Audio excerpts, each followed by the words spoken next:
Hello and नमस्कार दोस्तों। I hope कि आप सब अच्छे होंगे। आज हम एक पोइम पढ़ने वाले हैं। उस पोइम का नाम है the passionate shepherd to his love. ये लिखी है क्रिस्टोफर मार्लो ने। क्रिस्टोफर मार्लो कौन थे? क्रिस्टोफर मार्लो रिनेसा एज के, एलिजाबेथन एज के famous playwright and poet थे। इन्होंने बहुत फेमस ड्रामा लिखे हैं, जैसे the Jew of Malta, doctor Faustus, Tamburlaine the Great. इतने फेमस ड्रामा लिखे हैं इन्होंने। इतने फेमस ड्रामा लिखे हैं, ये इतने पॉपुलर थे उस टाइम में कि कहीं लोग आज भी ये मानते हैं कि क्रिस्टोफर मार्लो जो थे वो ही विलियम शेक्सपियर थे। लेकिन आज हम इनकी पोइम पढ़ने वाले हैं। उस पोइम का नाम है the passionate shepherd to his love. Passionate यानी पैशन से भरा हुआ, जोश से भरा हुआ। शेफर्ड यानी वह व्यक्ति जो पशु चराता है, गडरिया। टू हिज लव यानी वो अपने प्यार को क्या कह रहा है, वो इस पोइम में अपने प्यार को एड्रेस कर रहा है और उसको सिड्यूस करने की कोशिश कर रहा है कि तुम आओ, मेरे साथ रहो, नेचर की सराउंडिंग में रहो, मैं तुम्हें विभिन्न प्रकार के गिफ्ट से रानी की तरह रखूंगा, तो तुम मेरे पास आओ और हम साथ में अपनी जिंदगी बिताएंगे। चलिए पोइम शुरू करते हैं। पोइम शुरू करने से पहले एक बात है, ये जो पोइम है इसको कहते हैं पास्टोरल पोइम। पास्टोरल पोइम है ये, पास्टोरल पोइम। पास्टोरल पोइम क्या होती है? पास्टोरल पोइम में रूरल लाइफ यानी गांव की लाइफ जो होती है उसको सेलिब्रेट किया जाता है। ये बताया जाता है कि गांव की लाइफ सबसे बेस्ट होती है शहर की भागदौड़ भरी जिंदगी से। गांव की लाइफ बहुत अच्छी होती है, शांत भरी होती है। आराम से आप अपना समय नेचर के सराउंडिंग में बिता सकते हैं। कोई टेंशन नहीं, कोई लेना देना नहीं किसी दुनिया से। हम अपने गाना गा सकते हैं, डांस कर सकते हैं, अच्छे से अपनी जिंदगी बिता सकते हैं। यानी पास्टोरल पोइम रूरल लाइफ को सेलिब्रेट करती है और इसके अंदर अक्सर गडरिया या शेफर्ड कैरेक्टर आता ही आता है। यानी जहां शेफर्ड आ जाए और वो कोई पोइट्री हो तो समझ लेना कि वो पास्टोरल पोइट्री है। तो ये एक प्रकार की पास्टोरल पोइट्री है जो रूरल लाइफ को सेलिब्रेट करती है कि शहर की भागदौड़ भरी जिंदगी से गांव की लाइफ बेहतर रहती है। ये जो शेफर्ड है अपनी बिलविड को नेचर के थ्रू अट्रैक्ट करना चाहता है और अपने गिफ्ट्स दे देकर अट्रैक्ट करना चाहता है और चाहता है कि वो मेरे साथ आकर रहे। इस पोइम के अंदर शेफर्ड जो है हमारा, ये फर्स्ट पर्सन स्पीकर है, यानी यही ये पोइम बोल रहा है। ये जो स्पीकर है, शेफर्ड जो स्पीकर है, और ये किसको एड्रेस कर रहा है? अपनी बिलविड को एड्रेस कर रहा है। हालांकि इस पोइम में बिलविड अपना जवाब नहीं देती है, इसलिए इसके अंदर फिगर ऑफ स्पीच है जिसको कहते हैं अपोस्ट्रोफी। अपोस्ट्रोफी वो होती है जिसके अंदर आप कोई पोइम किसी को एड्रेस कर रहे होते हो लेकिन वो उसके अंदर जवाब नहीं देती, वो सिर्फ सुन रही होती है या सुन रहा होता है। तो इसके अंदर अपोस्ट्रोफी पोएटिक डिवाइस का यूज किया गया है। चलिए शुरू करते हैं। कम लिव विद मी यानी गडरिया अपनी बिलविड को कह रहा है कि आओ मेरे साथ रहो, एंड बी माई लव और मेरा प्यार बन जाओ, and we will all the pleasures prove यानी हम सारे प्लेजर्स को, प्रूव यानी एक्सपीरियंस, हम जो भी प्लेजर्स दुनिया में होते हैं, जितने भी आनंद दुनिया में होते हैं, हम उनको एक्सपीरियंस करेंगे। कौन कौन सा आनंद? दैट वेलीज, वेलीज यानी क्या होती है? वेलीज यानी घाटियां, यानी दो पहाड़ों के बीच में जो जगह होती है उसको बोलते हैं वैली, जहां से नदी भी निकलती है तो उसको बोलते हैं वैलीज। ग्रोव्स, ग्रोव्स यानी होता है जो एक ही प्रकार के पेड़ होते हैं उनका जो समूह होता है उसको बोलते हैं groves. Hills and fields, hills यानी पहाड़ी, फील्ड्स यानी खेत, वुड्स, वुड्स यानी जंगल, और स्टीपी माउंटेन यील्ड्स, और जो ऊंचाई वाले माउंटेन है, स्टीपी यानी ऊंचाई वाले माउंटेन, माउंटेन्स यानी पहाड़, ऊंचाई वाले जो माउंटेन से यील्ड्स जो प्रोवाइड करते हैं। यानी ये जो सारी नेचर की सराउंडिंग से ये जो हमको प्लेजर्स प्रोवाइड करेगी, उन सब प्लेजर्स को हम इंजॉय करेंगे, हम उन सब प्लेजर्स को एक्सपीरियंस करेंगे और इंजॉय करेंगे। And we will sit upon the rocks, हम पत्थरों पर बैठ जाएंगे। Seeing the shepherds feed their flocks, और हम शेफर्ड्स को, गडरियों को, उनके पशुओं को चराते हुए देखेंगे। फीड यानी चराना या खिलाना, फ्लॉक्स यानी उनके पशु, यानी गडरियों को, शेफर्ड्स को हम उनके पशुओं को चराता हुआ देखेंगे। By shallow rivers to whose falls, यानी सेलो रिवर्स यानी कम पानी वाली नदी, बहुत कम पानी वाली, सेलो यानी बहुत कम पानी वाली नदी के ऊपर, बहुत कम पानी वाली नदी के ऊपर मेलोडियस बर्ड्स सिंग मैड्रिगल्स। मेलोडियस यानी बहुत ही मधुर गीत गाने वाले बर्ड्स, मेलोडियस यानी मधुर ध्वनि, मधुर गीत गाने वाले बर्ड्स सिंग मैड्रिगल्स। मैड्रिगल्स एक प्रकार का सॉन्ग होता है जो रिनेसां टाइम में बहुत फेमस हुआ करता था। एक प्रकार का सॉन्ग है या म्यूजिक है जो रिनेसां टाइम है, जब ये पोएट्री लिखी गई तब बहुत फेमस हुआ करता था। तो ये कहता है कि हम पत्थरों पर बैठेंगे, हम शेफर्ड्स को उनके फ्लॉक्स चराते हुए देखेंगे, हम जो कम पानी वाली नदियां हैं जहां पर मधुर गीत गाने वाले पक्षी मैड्रिगल गाते हुए उनको सुनेंगे हम। एंड आई विल मेक थी यानी होता है यू, उस टाइम ये आर्केइक वर्ड है जिसका मतलब होता है you. I will make you beds of roses, यानी मैं तुम्हारे लिए क्या बनाऊंगा, रोज का बेड्स बनाऊंगा, यानी फूलों का गद्दा बनाऊंगा, फूलों का बेड बनाऊंगा। एंड थाउजेंड फ्रेग्रेंट पॉजीज, और हजारों खुशबू वाला गुलदस्ता बनाऊंगा, पॉजीज यानी गुलदस्ता, हजारों खुशबुओं वाला गुलदस्ता बनाऊंगा। अ केप ऑफ फ्लावर्स, यानी फूलों का केप बनाऊंगा। एंड कर्टल यानी होता है गाउन, एक तरह का गाउन, एम्ब्रॉयडर्ड, जिसपे जो एम्ब्रॉयडर्ड होगा with leaves of myrtle, myrtle एक तरह की पत्तियां होती है, उन पत्तियों से सजाते हुए मैं एक तुम्हारे लिए गाउन बनाऊंगा जो कि एम्ब्रॉयडर्ड होगा with the leaves of myrtle. यहाँ पे जो ये मर्टल शब्द का प्रयोग हुआ है, मर्टल इसलिए प्रयोग हुआ, ये मर्टल जो थे वीनस जो कि थी गॉडेस ऑफ लव, यानी प्यार की माता थी, वो प्यार की प्रतीक माता थी, उसको ये बहुत प्यारे थे, इसलिए इसको यहाँ यूज किया गया, यानी प्यार के सिंबल के रूप में यूज किया गया।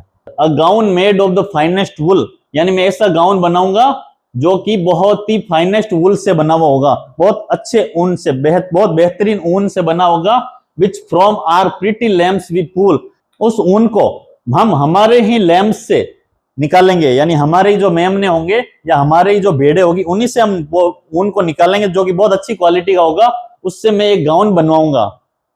Fair lined slippers for the cold, यानी सर्दी के लिए फेयर लाइंड स्लीपर्स बनाऊंगा, चप्पल बनाऊंगा। With buckles of the purest gold, और उस स्लीपर में जो बकल होगा वो प्योरेस्ट गोल्ड का होगा, यानी एकदम शुद्ध सोने का उसमें बकल लगाया हुआ होगा। नेक्स्ट स्टेंजा में शेफर्ड अपनी बिलेविड को कहता है, a belt of straw and ivy buds, मैं जो है स्ट्रो और आईवी बर्ड्स का एक बेल्ट बनाऊंगा। With coral clasps and amber studs, और कोरल क्लेप्स और अंबर स्टेट से भी उसको सजाऊंगा बेल्ट के अंदर, यानी वो बेल्ट सजा धजा होगा। एंड इफ दीज प्लेजर्स में थी मूव, और यहां अगर प्लेजर्स तुम्हें मूव कर सकती है, come live with me and be my love, आओ मेरे साथ रहो और मेरा प्यार बन जाओ। द शेफर्ड स्वैन्स, स्वैन्स यानी होता है यंग लोग, यंग जो शेफर्ड्स होंगे वो डांस करेंगे और गाना गाएंगे। फॉर थाई डिलाइट, तुम्हारी खुशी के लिए। ईच मे मॉर्निंग, हर मई की मॉर्निंग, यानी मई महीना जो है इंग्लैंड के अंदर बहुत ही नया और अच्छा समझा जाता है, क्योंकि इसके अंदर सर्दी खत्म होती है और बसंत ऋतु का आगमन होता है, इसलिए इस मई मॉर्निंग को बहुत ही अच्छा समझा जाता है। If this delights thy mind may move, अगर ये सब खुशियां तुम्हारे दिमाग को थोड़ा सा भी मूव कर रही है, थोड़ा सा भी तुम्हारा मन कर रहा है कि इन सब खुशियों को पाने का, then live with me and be my love, तो तुम मेरे पास आ जाओ, मेरे साथ रहो और मेरा प्यार बन जाओ। इस प्रकार से ये पोएम तो खत्म होती है। उम्मीद करता हूँ आपको ये पोएम तो आसानी से समझ में आ गई होगी, क्योंकि इस पोएम में शेफर्ड जो है अपनी बिलविड को एड्रेस करता है, उसको ये लालच देता है कि हम नेचर के बीच में रहेंगे, हम बहुत सारे प्लेजर्स को एक्सपीरियंस करेंगे, हमको रूरल शेफर्ड लाइफ जिसका आनंद लेना है, इस प्रकार की ये बात इसमें कहता है। अब इस पोएम में कुछ बातें हैं जो हमें ध्यान रखनी है। सबसे पहले इसका मीटर, इसमें कौन सा मीटर यूज हुआ, इसमें मीटर का यूज हुआ आयम्बिक टेट्रामीटर, आयम्बिक टेट्रामीटर। आपने अगर सोनेट पढ़ी हो कहीं पे तो उसका जो मीटर होता था आयम्बिक पेंटामीटर, यानी उसके अंदर पेंटा यानी 5, आयम्बिक यानी उसके अंदर 5 आयम होते हैं। ये जो है टेट्रामीटर यानी इसके अंदर मतलब होता है 4, यानी इसके अंदर 4 आयम होते हैं। एक आयम होता है जिसके अंदर पहला सिलेबल अनस्ट्रेस्ड होता है और दूसरा स्ट्रेस्ड होता है। जैसे कम लिव, तो कम जो है अनस्ट्रेस्ड है और लिव जो है स्ट्रेस्ड है, यानी जोर जा रहा है, एम्फेसिस जा रहा है। Come live with me and be my love, यानी unstressed stressed, unstressed stressed, unstressed stressed, unstressed stressed. ये 4 आयम हो गए, 1 आयम, 2 आयम, 3 आयम और 4 आयम। आयम मतलब होता है पहले वाला जो सिलेबल होता है अनस्ट्रेस्ड होता है, उसको जो फॉलो करने वाला सिलेबस होता है स्ट्रेस्ड होता है। तो ये इसमें 4 आयम है, 1, 2, 3 और 4। जब 4 आयम हो गए तो उसको बोलेंगे टेट्रामीटर, तो इसका मीटर हो गया आयम्बिक टेट्रामीटर। फिर आता है राइमिंग स्कीम। इसके अंदर राइमिंग स्कीम जो यूज की गई है A B B C C D D इस प्रकार से, यानी कपलेट में राइमिंग स्कीम यूज की, यानी देखो लव प्रूव, ये हो गया ए, यानी एक पहली लाइन और दूसरी लाइन का जो लास्ट वर्ड है उसके अंदर राइमिंग हो रही है ए, फिर तीसरे और चौथे में राइमिंग हो रही है बी बी, इसी प्रकार सी सी डी डी, इस प्रकार की इसके अंदर राइमिंग स्कीम है। अब इसके अंदर हमें देखने पोएटिक डिवाइस। पोएटिक डिवाइस कौन कौन से यूज किए गए हैं? सबसे पहला पोएटिक डिवाइस यूज किया गया है अपोस्ट्रोफी। अपोस्ट्रोफी पोएटिक डिवाइस वो होता है जिसके अंदर पोइट जो होता है किसी को एड्रेस करते हुए कविता कहता है। अपोस्ट्रोफी होता है एड्रेस, यानी किसी को एड्रेस करते हुए कविता कहता है जो उसमें एब्सेंट होता है, जिसको वो कविता कह रहा है वो उसके अंदर एब्सेंट होता है, वो जवाब नहीं दे रहा होता है, यानी जो एड्रेस करने वाला था वही वो कविता बोल रहा है, उसका वापस रिप्लाई नहीं आता है, यानी एब्सेंट व्यक्ति को एड्रेस करते हुए जो कविता होती है उसको बोलते हैं अपोस्ट्रोफी। नेक्स्ट जो इसके अंदर पोएटिक डिवाइस यूज हुआ है वो है इमेजरी। इमेजरी किसको कहते हैं? इमेजरी वो होता है जब हम कोई पोइम पढ़ते हैं तब हमारे अंदर सेंसेशन होती है। हमारे कौन कौन सी सेंसेशन होती है? सेंसेशन होती है, एक तो हमारे देखने की सेंसेशन होती है, उसको बोलते हैं विजुअल इमेजरी।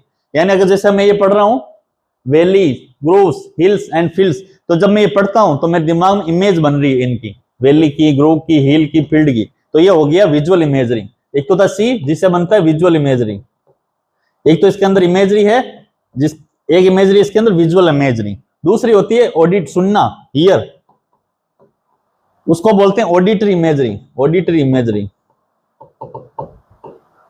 यानी इसके अंदर देखो गाने की बात हुई है, बर्ड सिंग मेड्रिगल्स, और लास्ट जो स्टेंजा उसके अंदर भी देखना डांस एंड सिंग, तो ये भी जो है ऑडिटरी इमेजरी है, यानी हमें सुनने का एहसास हो रहा है। जब हम ये पढ़ते हैं तो हमें हमारी जो सुनने की जो क्षमता है उसका यूज हो रहा है, तो ये हो गई ऑडिटरी इमेजरी। और एक होती है स्मेल करना, स्मेल की इमेजरी का नाम है, उसको बोलते हैं olfactory imagery. Olfactory, OLFACTORY, olfactory imagery, यानी जहां पे सूंघने से रिलेटेड कोई इमेजिनेशन बनती है पोएम को पढ़ के, तो उसको बोलते हैं ओल्फैक्टरी इमेजरी। जैसे 1000 फ्रेग्रेंट पॉजीज, यानी हजारों प्रकार की सुगंध आने वाले फूलों का गुलदस्ता, तो ये भी जो है ओल्फैक्टरी इमेजरी है। यानी जब ये हम पढ़ते हैं तो हमें सूंघने की सेंसेशन होती है जब हम पढ़ते हैं, तो यानी ये सूंघने से रिलेटेड बात कर रहा है, तो ये हो गई ओल्फैक्टरी इमेजरी। यानी इस पोएम के अंदर इमेजरी बहुत ही रिच प्रकार से यूज हुई है।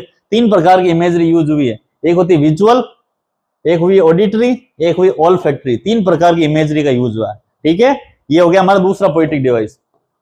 नेक्स्ट जो इसके अंदर पोएटिक डिवाइस का यूज हुआ वो है अलिटरेशन। अलिटरेशन जिसको हिंदी में हम अनुप्रास अलंकार कहते हैं।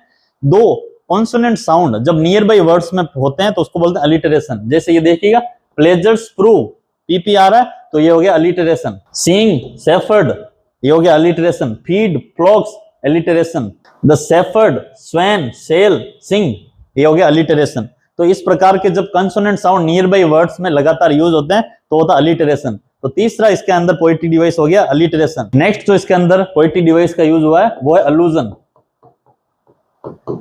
अलूजन वो पोएटिक डिवाइस होता है जिसके अंदर कोई, जब हम पोएम पढ़ते हैं या कोई भी वर्क पढ़ते हैं लिटरेचर का, वो किसी और वर्क की तरफ, किसी और घटना की तरफ, किसी और स्थिति की तरफ जब इशारा कर रहा है, किसी और पुरानी बात की तरफ, उसको बोलेंगे अलूजन। तो ये जो यहाँ पे मर्टल है, लीव्स ऑफ मर्टल, ये जो अलूजन बता रहा है, क्योंकि मर्टल जो है, यानी मर्टल की जो पत्तियां हैं वो जो है एक प्यार की गोडेस थी, वीनस, उसको बहुत प्यारी थी। तो ये जो लीव्स ऑफ मर्टल है ग्रीक मिथोलॉजी, वीनस जो है ग्रीक मिथोलॉजी में, तो ग्रीक मिथोलॉजी की तरफ रेफर कर रहा है ये जो लाइन है, इसलिए इसको बोलेंगे अलूजन। यानी ये कोई लाइन किसी और वर्क, किसी और स्थिति, किसी और घटना को जब रेफर करती है, आउटसाइड ऑफ द पोएम जब कोई लाइन रेफर करती है तो उसको बोलते हैं अलूजन। तो ये हो गया यहाँ पे अलूजन। नेक्स्ट जो इसमें पोएटिक डिवाइस यूज किया गया है वो है रिफ्रेन।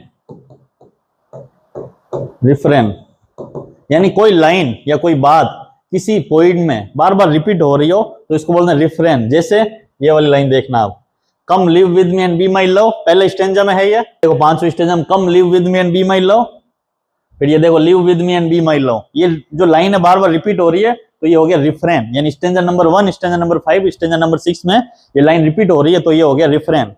नेक्स्ट जो पोएटिक डिवाइस का यूज हुआ है इसके अंदर हाइपरबोली। हाइपरबोली वो होता है जिसको हिंदी में हम अतिशयोक्ति अलंकार कहते हैं। इसके अंदर शेफर्ड जो है अपने बिलोविड को अट्रैक्ट करने के लिए हर स्टेंजा में बड़ा चढ़ाकर बातें करता है, इसलिए इसके अंदर हाइपरबोली यूज हुआ। जैसे ये लाइन देखना, fair lined slipper for the cold with buckles of the purest gold, यानी मैं जो तुम्हें स्लीपर दूंगा उसका बक्कल प्योरेस्ट गोल्ड से बना होगा। बड़ा चढ़ा की बात कर रहा है, बहुत अतिशयोक्ति कर रहा है, तो ये हो गया हाइपरबोली। वैसे देखना 1000 फ्रेग्रेंट पॉजीज, यानी मैं तुम्हें ऐसा गुलदस्ता दूंगा जिसके अंदर हजारों प्रकार की सुगंध होगी। ऐसा हो सकता है हजारों प्रकार की सुगंध एक गुलदस्ते में, तो ये भी हाइपरबोली का एग्जांपल है। हर स्टेंजा में हाइपरबोली का यूज किया। पर्सोनिफिकेशन गया, मेलोडियस बर्ड सिंग मेड्रिगल्स। मेड्रिगल्स जो है इंसान गाते हैं, बर्ड्स नहीं गाते हैं। इसलिए बर्ड्स को मानवीकरण अलंकार दिया है, जिसको हिंदी में कहते हैं मानवीकरण अलंकार, यानी किसी नॉन लिविंग थिंग्स को लिविंग क्वालिटी देना। लिविंग जो लोग हैं, वो जो काम करते हैं, वो क्वालिटी नॉन लिविंग थिंग को देना, उसको बोलते हैं पर्सोनिफिकेशन। तो बर्ड्स है जो, वैसे तो लिविंग ही है बर्ड्स भी, लेकिन इंसान की क्वालिटी देना, इन पर्सन की क्वालिटी देना, उसको बोलते हैं। यानी बर्ड्स को इंसान की क्वालिटी दी है। मेडिकल्स जो है इंसान गाते हैं, बर्ड्स नहीं गाते हैं। तो ये हो गया पर्सोनिफिकेशन। आई होप कि आपको ये पोएम आसानी समझ में आ गई होगी। ये जो है एक पास्टोरल पोइट्री है, ये हमेशा ध्यान रखना है। इसके अंदर राइमिंग टेट्रामीटर मीट का यूज हुआ, ये ध्यान रखना है। इसकी rhyming scheme A B B है, ये ध्यान रखना है। इसके अंदर जो 5-6 पोएटिक डिवाइस आए वो याद रखना है। और बाकी कुछ कुछ वर्ड्स है जिनका मतलब जब सर्च करते हैं मिलता भी नहीं है, कुछ वर्ड्स ऐसे भी हैं, तो ज्यादा वर्ड्स का ध्यान नहीं रखना, बस इसको ऐसे याद रखना है। और ये पोएम बहुत आसान है। आई होप आपको ये पसंद आई होगी। Like, comment, share and subscribe.